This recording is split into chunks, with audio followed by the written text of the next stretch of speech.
यदि आपके पास भी कोई ऐसी सच्ची घटना और सच्ची कहानी गोलजू की है जिससे लगता है कि गोलजू ने आपके घर में न्याय करा है और आपके परिवार के ऊपर उनकी हर हमेशा रक्षा है, तो आपका भी फर्ज बनता है कि अपने गोलजू देवता की कहानी देने का।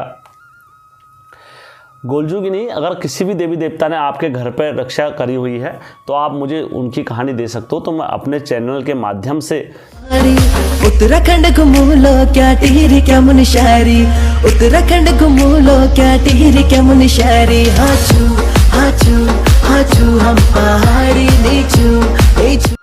हर हर महादेव, जय वीरकारा बजरंगी। महादेव आप सभी की रक्षा करे और महादेव की कृपा आपके पूरे परिवार में बनी रहे।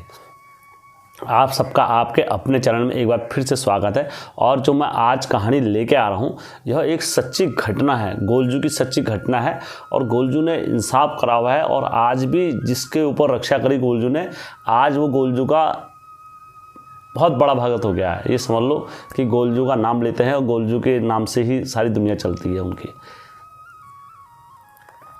तो दोस्तों, कहानी में आगे बढ़ने से पहले हमेशा की तरह आप सभी से मेरी रिक्वेस्ट है, यदि आपके पास भी कोई ऐसी सच्ची घटना और सच्ची कहानी गोलजू की है जिससे लगता है कि गोलजू ने आपके घर में न्याय करा है और आपके परिवार के ऊपर उनकी हर हमेशा रक्षा है, तो आपका भी फर्ज बनता है कि अपने गोलजू देवता की कहानी देने का। गोलजू की नहीं, अगर किसी भी देवी देवता ने आपके घर पर रक्षा करी हुई है तो आप मुझे उनकी कहानी दे सकते हो। तो मैं अपने चैनल के माध्यम से डालूँगा। और हमारे उत्तराखंड जो भाई लोग, हमारे जो नीचे प्लेन साइड में नास्तिक वगैरह जो लोग रहते हैं वो शायद नहीं मानते, बड़ी बड़ी चीज़ें बोलते हैं, बड़ी बड़ी सारी चीज़ें बोलते हैं। हमारा उत्तराखंड देवभूमि इस चीज़ के लिए व्याख्या है कि यहाँ पर जो नास्तिक हैं और जो अनास्तिक जो बने रहते हैं कि बहुत बड़े नास्तिक बनते हैं कि हम किसी को नहीं मानते हैं, वैज्ञानिक तौर पर चलते हैं, तो उन सबकी आस्था यहाँ दूर हुई हैं पहाड़ों में आके, हमारे उत्तराखंड में आके। क्योंकि चमत्कार अधिकतर यहीं होते हैं और यहीं दिखते हैं। क्योंकि हमारा जब बद्रीनाथ मई जून की जब गर्मी यहाँ पड़ती है तो बद्रीनाथ में बर्फ़ गिरती है और वहाँ का पूरा शीतल जल और शुद्ध धारा हर चीज़ को पवित्र करते हुए उसका प्रमाण देती है। हर जगह हमारे उत्तराखंड देवभूमि ऐसी है कि यहाँ पर हर कोई अपनी आस्था बदलने के लिए मजबूर हो जाता है। तो ऐसी ही घटना हमारे घर घरों में, हमारे जो उत्तराखंड के जो देवता है वो घर घरों में न्याय करते हैं। गोलजू हर घर में खेलते हैं और हर घर में इंसाफ करते हैं अपना। और किसी हमारे उत्तराखंड जो भाई लोग हैं उनको किसी के घर में जाने की ज़रूरत ही नहीं है, कहीं जाने की ज़रूरत ही नहीं, कहीं दाड़ियाँ दिखाने की ज़रूरत ही नहीं होती। क्योंकि उनके घर में हर घर में गोलजू खेलते हैं, हर घर में माता खेलती है, हर घर में भगवती खेलती है, हर घर में नरसिंह देवता खेलते हैं। तो ऐसे देवभूमि उत्तराखंड को मेरा कोटि कोटि शत शत नमन है दोस्तों। और मैं चाहता हूं कि ऐसी कोई न्याय की घटना और कुछ भी है तो आप लोग मुझे दे सत्य घटना के साथ, तो मैं अवश्य डालूंगा। दरअसल ये कहानी मेरे पास जिनने भेजी है उन पर गोलजू की सवारी आती है और उनने हमसे रिक्वेस्ट भी करी हमारे चैनल के माध्यम से, दाजू आपसे हमारी रिक्वेस्ट है कि मैं इतना चाहता हूं कि देवते का प्रचार हो और इसमें हमारा नाम मत डालना, मेरा गांव का नाम भी मत डालना और मेरा नाम भी मत डालना। क्योंकि मैं खुद भला करता हूं लोगों का और मेरे वहाँ खुद लोग चौकी वगैरह लगती है गोलजू की, तो इस वजह से मैं नहीं चाहता हूँ कि हमारे मतलब कोई लोग सोचे कि यार तुम देवता का ऐसा कर रहे हो। तो इसलिए मैं दिल से ये चाहता हूँ कि देवता का प्रचार हो और देवता की ऐसी सच्ची घटनाएं हम आपको आगे भी देते रहेंगे। सिर्फ यह है कि आप इसमें वो मत करना। और थोड़ा आपके मुख से कहानियाँ सुनाना भी अच्छा लगता है हमको और सुनना भी अच्छा लगता है। तो हम तो अपने चौकियाँ लगाते रहते हैं और आपके चैनल का भी प्रचार वगैरह करते रहते हैं। तो मैं पहले तो कोटि कोटि धन्यवाद करना चाहूँगा अपने चैनल के का, जो हमारे उत्तराखंड में जो गोलजू की चौकियाँ लगाते हैं, जो माता रानी की चौकियाँ लगाते हैं या भैरव बाबा की चौकी लगाते हैं और वहाँ उस माध्यम से, वहाँ के माध्यम से मेरे चैनल का प्रचार कर रहे हैं, तो ये हेमचू पहाड़ी आपका हमेशा कृतज्ञ है और ऋणी रहेगा कि आप लोग मेरे लिए और इतना अपनी संस्कृति को आगे बढ़ाने के लिए इतना प्रयास कर रहे हो। तो हेमचू पहाड़ी हमेशा आपका कृतज्ञ और ऋणी रहेगा। तो दोस्तों मैं कहानी पर चलता हूँ। दरअसल यह घटना हमारे पहाड़ों की है और इसमें मैं गांव के नाम वगैरह सब लुप्त रख रहा हूँ, मैंने आपको जैसे पहले बोल दिया है। तो यह सत्य घटना पर आधारित है जो मैं और किसी में इसमें गहराई नहीं दूंगा, बस इसमें 4-5 जनों का नाम केंद्रित कर रहा हूँ। दरअसल 4 दोस्त थे। 4 दोस्तों में अशोक, ललित और विक्की और राजू, तो ये 4 दोस्त थे।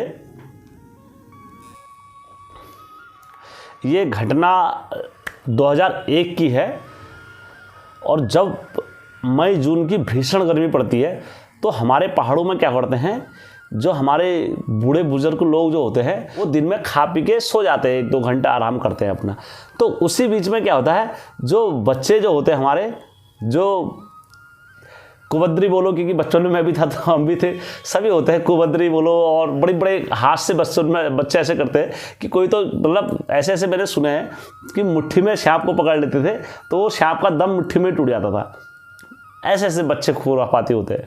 तो बच्चों का दिमाग जो चलता है, शैतानी दिमाग चलता है दोपहर में, और ये कहीं ना कहीं खुबद्री करने चल देते हैं। ये 4 दोस्त होते हैं। तो ये क्या करते हैं, गधरे में मच्छी पकड़ने चल दिए कभी, और कभी या किसी के यहाँ चोरी करने चल दिए। तो दिमाग क्या चलता था बचपन में, ऐसे चलता है हर किसी का। तो इनका भी क्या करा, दिमाग ऐसे चला बचपन में। तो जब सब ये खाना पीना इनका प्लान बना, ललित का हो गया, अशोक का हो गया, विक्की का हो गया, राजू का हो गया, इन चारों का प्लान बना। इनने कहा यार देखो अगल बगल में कोई सो तो नहीं रहा। जैसे ये सोए 1-2 बजे करीब सोए, सुर मारने के जो होते हैं इनके सामान साधन पकड़े और कहाँ चल दिए, मच्छी पकड़ने चल दिए। जब ये मच्छी पकड़ने चले गधरे में, तो वहाँ पर जाते वक्त क्या हुआ, एक आम का पेड़ है, बहुत बड़ा आम का पेड़ था।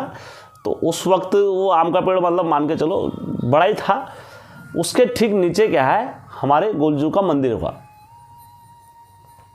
तो वहाँ पर गांव वालों की बड़ी आस्था और विश्वास हर हमेशा बना रहता है। और गोलजू का जो मंदिर होता है अधिकतर ऐसी जगहों पर होता है क्योंकि गोलजू सारी चीज़ों को रोकते हैं हमारे। या आपको रास्ते में जाते वक्त मिल जाएगा हनुमान जी का गोलजू का मंदिर, या गाड़ गधरू में मिल जाएगा, और या क्या नाम कहते हैं, आपके गांव हुआ, गांव के पूरा एक जो मंदिर होगा गांव वालों का, गोलजू का मंदिर गांव में बन जाएगा। तो ऐसी आस्था मतलब पूरे गांव वाले रखते थे यहाँ मंदिर में गोलजू का। हालांकि छोटा ही मंदिर था लेकिन आस्था बहुत बड़ी थी लोगों की वहाँ पर। तो जब यह मंदिर बनने के बाद से वहाँ पर लोगों की आस्थाएँ बढ़ते रही। तो ठीक दोपहर के टाइम पर 12-1-2 बजे करीब में टाइम ये बच्चे मच्छी पकड़ने के। अब जब यहाँ से गधरे से आए तो इन्हें नहाया धोआ वहाँ पर 3-4 घंटे। उसके बाद ये वापसी में आए। शाम के ऐसे बज रहे होंगे 4 बजे करीबन बजे होंगे, 4-4:30 बजे। तो इन्होंने क्या करा, राजू के मन में क्या हुआ, आम खाने का विचार प्रकट हुआ कि यार आम खाते हैं। तो ललित ने कहा हाँ यार चलो आम खाते हैं। अशोक ने भी कहा चलो ठीक है। अनिल ने भी कहा ठीक है। उन्होंने पकड़े पत्थर चारों ने और दबादब पत्थर मारने लगे आम के पेड़ पर। जब आम के पेड़ पर पत्थर मारने लगे तो ऊपर क्या था, मधुमक्खी का छत्ता भी था। जो काली वाली मक्खी होती है, मोटी मक्खी है, रानी मक्खी होती है, बड़ी डिंगारे वाली मक्खी होती है। तो इनमें क्या था, मधुमक्खी का छत्ता लगा हुआ था।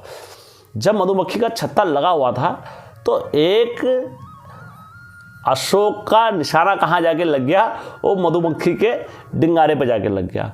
और इतने ज़ोर से लगा कि पूरी की पूरी मधुमक्खियाँ वहाँ से क्या हो गई, छितर-बितर हो गई और छत्ता भी मतलब आधा गिर गया नीचे। इतने वेग से मारा, इतनी गति से मारा। जब इनने पत्थर मारा वहाँ पर तो मधुमक्खियाँ सारी उड़ के कहाँ आ गई, इनके पास आ गई। तो चारों जनों ने क्या लगा दी, दौड़ लगा दी। अब भागे आगे पीछे भागे तो जो सुरक्षित स्थान पे थे कुछ तो पहुंच गए।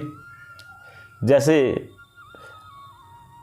ललित भी सुरक्षित पहुंच गया और अशोक भी सुरक्षित पहुंच गया, विक्की भी सुरक्षित पहुंच गया।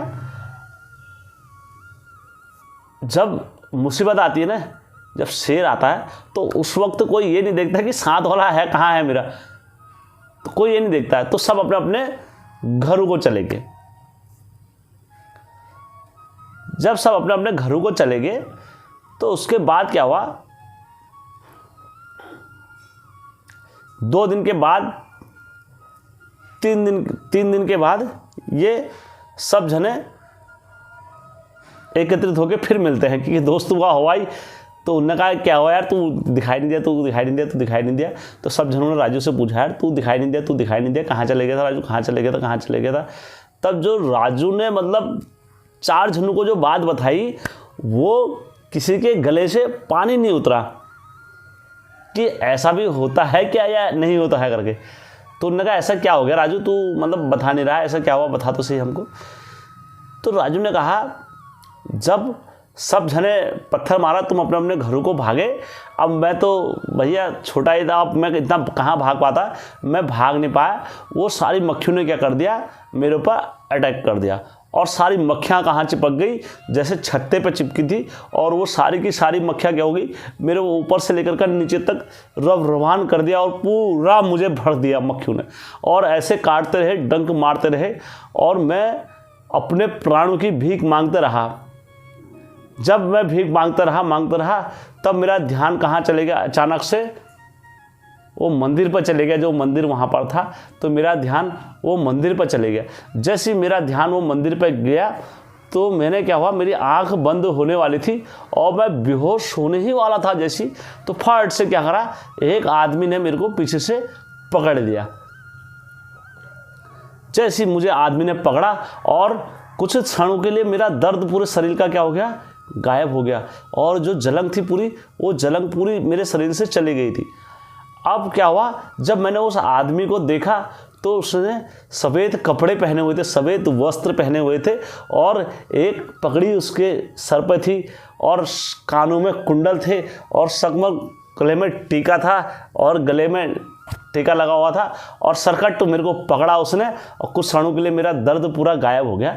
तो मुझे पकड़ के वह कहाँ लेके आए, वो मेरे घर पे लेके आए गोदी में, और वो सारी मक्खियाँ छितर बितर हो गई थी। जैसे उनने मेरा हाथ पकड़ा वो सारी मक्खियाँ हट गई थी, जैसे कि किसी ने रास्ता पकड़ दिया हो और सारी मक्खियों को हटा दिया हो। और वो ना उस व्यक्ति पर लगी और ना मेरे पर लगी मक्खियाँ। फिर उसके बाद तो उन्होंने मुझे कहाँ छोड़ा, मेरे आंगन में छोड़ा। और जैसे ही उनने मेरा हाथ छोड़ा तो कुछ क्षण के लिए मेरे को फिर वो दर्द महसूस हो गया कि मधुमक्खियों का दर्द क्या होता है, और कुछ क्षण के लिए मैं बेहोश हो गया।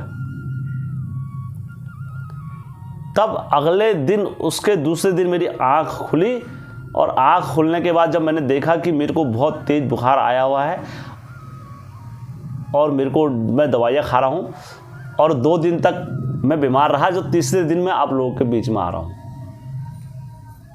तब उसके बाद से उसे बताया कि लोगों ने, जो वो थे वो कौन थे, हमारे गोलजू थे और गोलजू हमारे ऐसे ही रक्षा करते हैं। तो उसके बाद क्या हुआ, अब लड़का भी जब से तो विश्वास आस्था बन गई थी, तो तब से लड़का डेली जब भी वहाँ जाता था तो गोलजू के नाम से एक दिया और धूपबत्ती जलाता था और गोलजू का वो अपनी ज़िंदगी दी हुई गोलजू के नाम ही अर्पण करता था। कहता था, गोलजू तुमने मुझे ज़िंदगी दी है, मैं तुम्हारा हर वक्त कोटि और आभारी हमेशा रहूँगा और ऋणी रहूँगा। तो उसके बाद 2019 में जागल लगी, ठीक कितने साल, 18 साल बाद जब जागल लगी, तब जाके गोलजू नाचे वहाँ पर। तब गोलजू ने कहा, अरे तू तो कोई और समझ रहा था मेरे को, है तेरे को तो, तू तो राजवंशी को जानता ही नहीं है, राजवंशी की ताकत ही नहीं देखी तूने, तेरे को तो, तेरा तो उस दिन तेरा मतलब ये समझ ले तेरा लास्ट दिन था। इतनी शक्ति तेरे अंदर नहीं थी कि तू वो सारी चीज़ें झेल सकता था, और तेरे डंक झेल लेता सारे से, क्योंकि इतने मधुमक्खियों ने तुझे घेर लिया था और तेरे को छोड़ने का नाम नहीं लेते। तब जाके तूने वहाँ जो मेरे को देखा मेरे मंदिर पर, और तेरे अश्रु देखते हुए मैं तुरंत तेरे पर आ गया और मैंने उस टाइम पर पकड़ा अपना राजवंशी घोड़ा और मैं तेरी सहायता के लिए तुरंत आ गया। तो उसके बाद गोलजू, दोस्तों हमारे उत्तराखंड में गोलजू हमेशा ऐसी रक्षा करते हैं। और मैं चाहूँगा आप लोगों को अगर कहानी अच्छी लगी है तो मेरे चैनल को लाइक, सब्सक्राइब, शेयर ज़रूर करना। और ये कहानी जिसने भी मेरे को दी है तो उन्होंने अपना नाम और ये सारी चीज़ें लुप्त रखने के लिए कहा है, तो मैं इस कारण से आप लोगों को क्षमा चाहूँगा कि मैं उनका नाम और ये सारी चीज़ें नहीं बता पा रहा हूँ। और ये भावना का कदर करते हुए अपने चैनल के माध्यम से आप सबको कोटि कोटि धन्यवाद करता हूँ।